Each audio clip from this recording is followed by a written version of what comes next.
Hello नन्हे मुन्ने प्यारे प्यारे बच्चों, क्या हाल चाल है। मैं राजेश जहांगीर। बच्चों, आज हम स्टार्ट करते हैं नया टॉपिक सॉलिड स्टेट।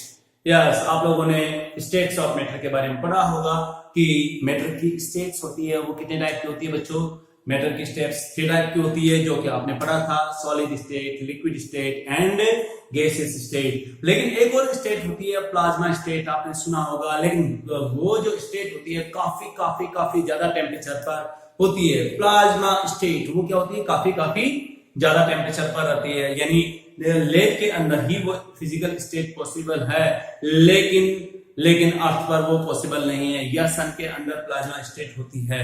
चलिए, तो 3 स्टेट की हम बात करते हैं, liquid, solid and gaseous state. समझ आएगी बात बच्चों। तो आज हम स्टार्ट करते हैं पहले liquid, solid and gaseous state के बेसिक प्रॉपर्टीज के बारे में बात करते हैं। उसके बाद में सॉलिड स्टेट का क्लासिफिकेशन स्टार्ट करते हैं, क्योंकि हमारा टॉपिक है सॉलिड स्टेट। केवल और केवल मैं एक जो है डिफरेंस यहाँ पे बताऊंगा। सॉलिड स्टेट के अंदर अट्रैक्शन फोर्स की वैल्यू सबसे ज्यादा होती है। मतलब मॉलिक्यूल्स के बीच में जो जिस पार्टिकल के वो बने होते हैं, सॉलिड्स बने होते हैं, उनके बीच में अट्रैक्शन फोर्स की वैल्यू सबसे ज्यादा होती है। फिर किन के बीच में होती है? लिक्विड के बीच में। गैसियस स्टेट के बीच में अट्रैक्शन फोर्स काफी काफी कम होता है, इसलिए तो वो इधर उधर घूमते रहते हैं। आप बॉडी पे परफ्यूम लगाते हो तो क्या होता है बच्चों, उनके मॉलिक्यूल के बीच में अट्रैक्शन फोर्स काफी काफी काफी कम होने की वजह से वो मूव करते रहते हैं। और जब आप बड़ा सुंदर सा प्यारा सा अच्छी स्मेल वाला परफ्यूम लगाते हो तो कहीं पार्टी में जाते हो तो सभी लोग तारीफ करते हैं आपकी कि आज तो बहुत शानदार परफ्यूम लगाया आपने। क्यों? क्योंकि वहां पर गैस की पार्टिकल की मोमेंट है वो सबसे ज्यादा होती है। ठीक है बच्चों। लेकिन सॉलिड स्टेट के अंदर मोमेंट क्या होता है? सबसे कम होता है, यानी वो जहां पर होते हैं वो वहीं पर होते हैं। सॉलिड स्टेट के अंदर पार्टिकल्स है वो अपनी फिक्स पोजीशन पर रहते हैं, बस अपनी फिक्स पोजीशन के अलोंग ही वो क्या करते हैं? वाइब्रेशन शो करते हैं। लेकिन एक जगह से दूसरी जगह उनमें मोमेंट होता है वो बहुत बहुत बहुत बहुत कम होता है। ठीक है बच्चों। तो इस तरह से सॉलिड स्टेट के अंदर मैं कहूंगा अट्रैक्शन फोर्स की वैल्यू सबसे ज्यादा होगी। साथ ही साथ में मॉलिक्यूलर मोशन क्या होगा बच्चों? यहां पर सबसे कम होगा। और मैं ऐसा कर सकता हूं, अगर कंप्रेस करने की कोशिश करोगे तो उनके बीच में अट्रैक्शन फोर्स ज्यादा होने की वजह से वो कंप्रेस भी नहीं हो पाते। तो चलो, इस टाइप के बारे में तो आपने पढ़ा बच्चों, क्या यहां पर मेटल का क्लासिफिकेशन पढ़ा। लेकिन आज का हमारा टॉपिक है कौन सा? Solid state. तो सॉलिड स्टेट के बारे में पढ़ते हैं। सॉलिड का क्लासिफिकेशन हम करते हैं किसके बेसिस पर? पहला क्लासिफिकेशन है on the basis of attraction force. क्या बच्चों? On the basis of attraction force between constituent particle. अब जो पार्टिकल लग रहे हैं उनके बीच में अट्रैक्शन फोर्स कौन से टाइप का होता है? सबसे ज्यादा होता है, ये मैं मानता हूं, लेकिन किस किस टाइप का होता है ये भी तो मैटर करता है। चलो, आज हम स्टार्ट करते हैं हमारा टॉपिक आज का। यहाँ पर classification on the basis of force, ये एक टेबल के फॉर्म में है, तो मैंने सोचा कि इसको पहले अरेंज कर देते हैं, उसके बाद में समझाते हैं, तभी ही ये अच्छी तरह से समझाई जा सकती है। चलो बच्चों, यहाँ पर classification on the basis of force. Yes, आप देखते हैं यार, फोर्स के बेसिस पर सॉलिड्स को हम 4 टाइप्स में डिवाइड करते हैं। 4 टाइप्स कौन कौन से हैं? कुछ होते हैं मॉलिक्यूलर सॉलिड होते हैं, कुछ होते हैं आयनिक सॉलिड होते हैं, कुछ होते हैं कोवलेंट जाइंट होते हैं। कोवलेंट जाइंट की मैं बात करूंगा, जैसे कि आप ऐसे कर सकते हो, सिलिका कोवलेंट जाइंट होता है, 3 डायमेंशनल नेटवर्क लाइक स्ट्रक्चर बनाती है। और कुछ होते हैं मेटल्स होती है। मेटल्स आपने देखा होगा, सिल्वर, गोल्ड, ये मेटल होते हैं, तो उनके बीच में होता है मेटालिक फोर्स। तो यहाँ पर बेसिकली हम फोर्स के बेसिस पर सॉलिड्स को 4 पार्ट में डिवाइड करते हैं। कौन कौन से? Molecular solid, ionic solid, metallic solid and covalent solid या कोवलेंट नेटवर्क। तो यहां पर क्लासिफिकेशन तो हमने कर दिया, लेकिन आखिर किस किस के बेसिस पर हमने क्लासिफिकेशन किया? आखिर ऐसे क्या क्या प्रॉपर्टीज होती है इन सॉलिड्स के बीच में या इन सॉलिड में कि हमें इनको इस तरह से 4 पार्ट में क्लासिफाई करना पड़ा। तो यहाँ पर देखिए बच्चों, यहाँ पर कॉन्स्टिट्यूएंट पार्टिकल होते हैं, वो इसके अंदर क्या होते हैं? मॉलिक्यूल होते हैं। और आपको पता है मॉलिक्यूल क्या होते हैं? मॉलिक्यूल होते हैं क्लस्टर ऑफ एटम्स। हाँ, यहाँ पर कुछ कुछ एटम्स के भी जो होते हैं एटम्स, वो जो सॉलिड स्टेट में प्रेजेंट होंगे वो भी हम इसी के अंदर रखते हैं। जैसे जीनोम सॉलिड, जीनोम को सॉलिड स्टेट में कन्वर्ट कर दो तो यहाँ पर जो यहाँ पर सॉलिड मिलेगा, उसे हम मॉलिक्यूलर सॉलिड ही कहेंगे बच्चों। तो इन मॉलिक्यूल्स के बीच में या जो पार्टिकल्स के बीच में किस किस टाइप का अट्रैक्शन फोर्स होता है मॉलिक्यूलर सॉलिड में, वो होता है बच्चों सबसे पहले नॉन पोलर, यानी जहां पर पोलर बॉन्ड नहीं है, पोलर टाइप का अट्रैक्शन फोर्स नहीं है। किस किस टाइप का होगा, डिस्पर्सन फोर्स जिसे हम कहते हैं। नॉन पोलर अगर यहाँ पर अट्रैक्शन फोर्स होगा तो वो क्या होगा, डिस्पर्सन फोर्स। और किसके बीच में होता है, नॉन पोलर मॉलिक्यूल। आपने देखा नॉन पोलर मॉलिक्यूल कौन सा, I2 सॉलिड होता है, आपने देखा होगा। उसकी वेपर होती है वॉयलेट कलर की होती है, बड़ी ब्यूटीफुल वेपर होती है, वॉयलेट कलर की होती है। तो यहाँ पर आप देखते हो I2 हो गया, जिनोन सॉलिड हो गया, बेंजीन को सॉलिडिफाई करोगे तो ये भी क्या होगा, सॉलिड स्टेट में ही होगा, ठीक है। CCl4 भी क्या होगा, सॉलिड। और H2 गैस को अगर सॉलिडिफाई कर दिया जाए तो बनने वाला सॉलिड मॉलिक्यूलर सॉलिड होगा। क्या होगा, मॉलिक्यूलर सॉलिड, ठीक है बच्चों। तो इस तरह से हम ये एग्जांपल्स लेंगे। या फिजिकल स्टेट क्या होती है, ये वेरी सॉफ्ट होते हैं क्योंकि नॉन पोलर है, इनके बीच में ज्यादा अट्रैक्शन फोर्स नहीं होता, वंडर वॉल अट्रैक्शन फोर्स होता है, वेरी सॉफ्ट होते हैं। एंड साथ ही साथ में बच्चों यहाँ पर इनका मेल्टिंग पॉइंट भी लो होता है क्योंकि मॉलिक्यूल के बीच में अट्रैक्शन फोर्स कम है, इसलिए इनको आसानी से तोड़ा जा सकता है। इसलिए आपने देखा होगा I2 को जल्दी से गर्म करेंगे तो वेपर बनने लग जाती है, फटाफट। कैम्फर कपूर अपने आप ही रूम टेम्परेचर पर वेपर स्टेट में आने लगता है, वोलेटाइल हो जाता है, तो कैम्फर भी इस कैटेगरी के अंदर आता है। पोलर टाइप का अगर अट्रैक्शन फोर्स होगा तो डाइपोल अट्रैक्शन फोर्स, जैसा कि SO2 molecule, SF6 molecule, SO2 SF6 HCl, वैसे तो गैस होती है। HCl क्या होती है, गैस। रूम टेम्परेचर पर HCl, ठीक है। तो यहाँ पर HBr, HI ये क्या होते हैं बच्चों, गैस होती है, समझे बात। लेकिन मैं ऐसा कर सकता हूं कि जब इनको सॉलिडिफाई किया जाए तो ये भी क्या होगा, मॉलिक्यूलर सॉलिड होगा, लेकिन इनमें पोलर बॉन्ड होते हैं, जनरली सॉफ्ट नेचर के होते हैं और इनका मेल्टिंग पॉइंट होता है लो होता है। ओके, थर्ड पार्ट की बात करते हैं यहाँ पर, पोलर H बॉन्ड। अगर पोलर है और H बॉन्डिंग प्रेजेंट है तो ऐसे में हम कहेंगे कौन कौन से हैं, यस, सुबह सुबह आप पानी पीते हो, यस, दिन भर में लगभग हमारी बॉडी को रिक्वायर होता है 5 से 6 लीटर पानी पीना। पानी क्या होता है यार, मॉलिक्यूल होता है, पानी के छोटे छोटे मॉलिक्यूल होते हैं जिनके बीच में अट्रैक्शन फोर्स होता है, जिसे हम कहते हैं क्या होगा, अट्रैक्शन फोर्स, H बॉन्डिंग होती है इनके अंदर। बॉडी कैसी, आपने देखा होगा कैरम बोर्ड खेलते हो आप, क्या कैरम बोर्ड खेलते हो तो उसमें जो पाउडर मिक्स करते हैं, पाउडर जो डालते हो आप, वो बोरिक एसिड का पाउडर होता है, यस, वो सॉलिड होता है, उसमें H बॉन्डिंग होती है, पढ़ेंगे इसकी लेयर स्ट्रक्चर होती है। हार्ड होते हैं ये, जब आइस को सॉलिड आइस होती है, ये सॉलिड स्टेट में होती है तो आपने देखा काफी हार्ड होती है। क्यों होती है, क्योंकि बच्चों यहाँ पर स्ट्रॉन्ग बॉन्ड होता है, कौन सा, H बॉन्ड, और इसलिए इसे हार्ड है। और यहाँ पर मैं कर सकता हूँ इसका मेल्टिंग पॉइंट क्या होगा, लो होगा, या इस आयनिक कंपाउंड की कंपैरिजन में इसका मेल्टिंग पॉइंट लो होता है। चलो सेकंड की बात करते हैं, आयनिक कंपाउंड। नाम से पता, आयनिक कंपाउंड क्या हुआ, आयनिक कंपाउंड, आयन से मिलकर के बनने वाले कंपाउंड को आयनिक कंपाउंड कहते हैं। कॉन्स्टिट्यूएंट पार्टिकल होगा, आयंस होगा, और आपको पता है एक पॉजिटिव और एक नेगेटिव के बीच में अट्रैक्शन फोर्स हो रहा है, दोनों एक दूसरे के पास में आ रहे हैं तो डेफिनेटली इलेक्ट्रोस्टैटिक अट्रैक्शन फोर्स या कूलम्बिक फोर्स लग जाएगा।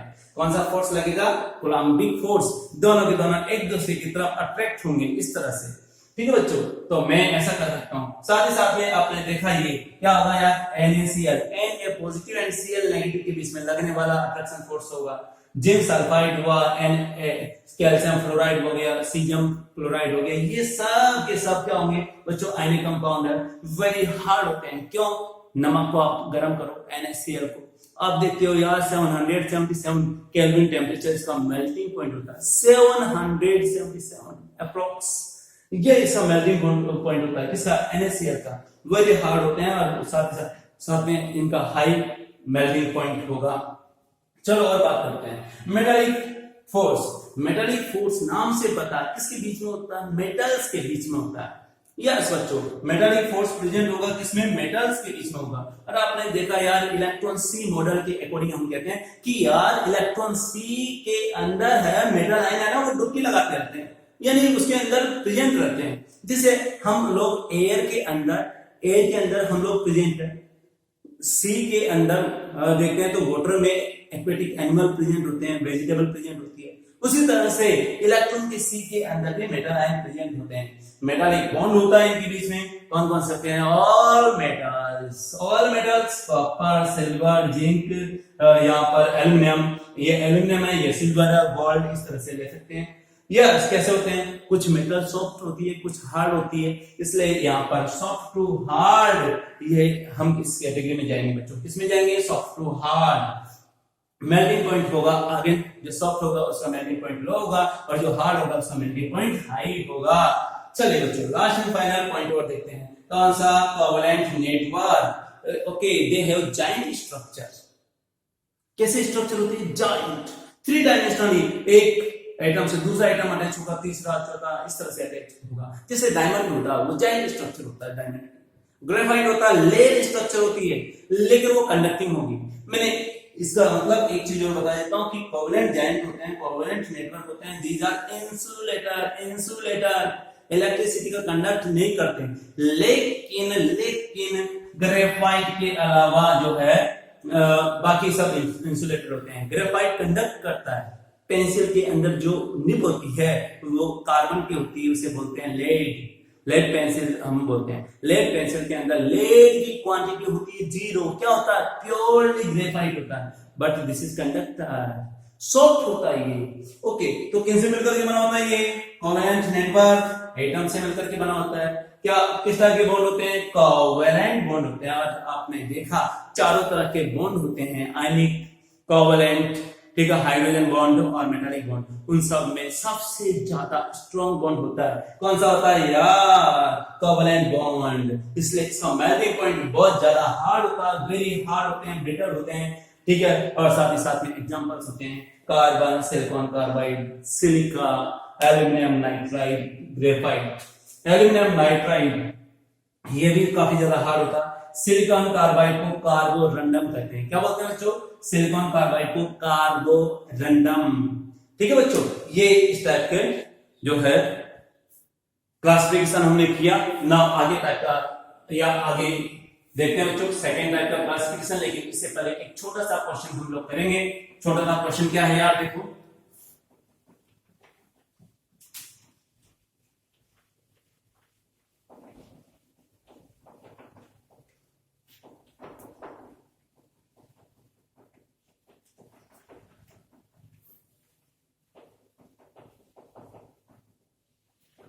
क्वेश्चन है, आपको काफी सारे कंपाउंड्स, मॉलिक्यूल्स दिए हुए हैं, आपको आइडेंटिफाई करना है कि कौन सा कोवैलेंट सॉलिड है, कौन सा मेटालिक है, कौन सा जॉइंट नेटवर्क है। ठीक है बच्चों, ये आपको ध्यान में रखना है। तो मैं यहां पर लेता हूं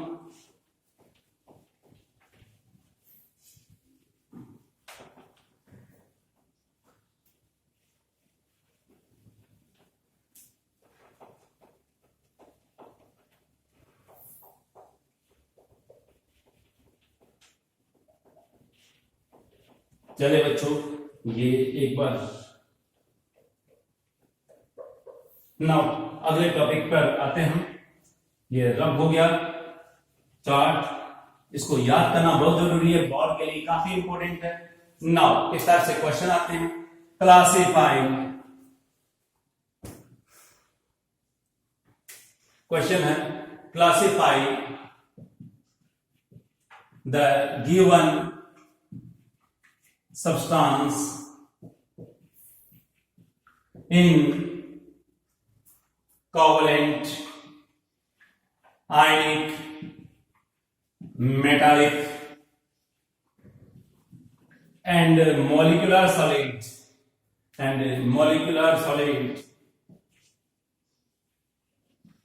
चलिए बच्चों, कौन सा है?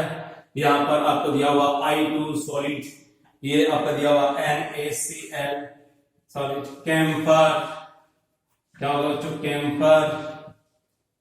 नेक्स्ट डायमंड,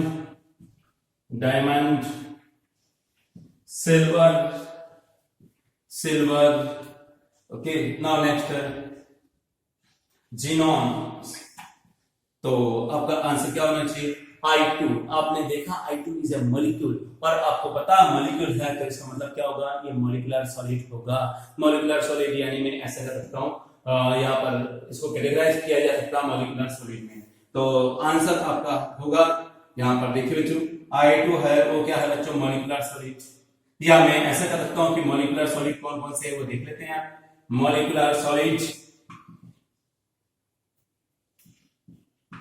फिर आपका होगा कोवलेंट, फिर आयनिक और मेटालिक।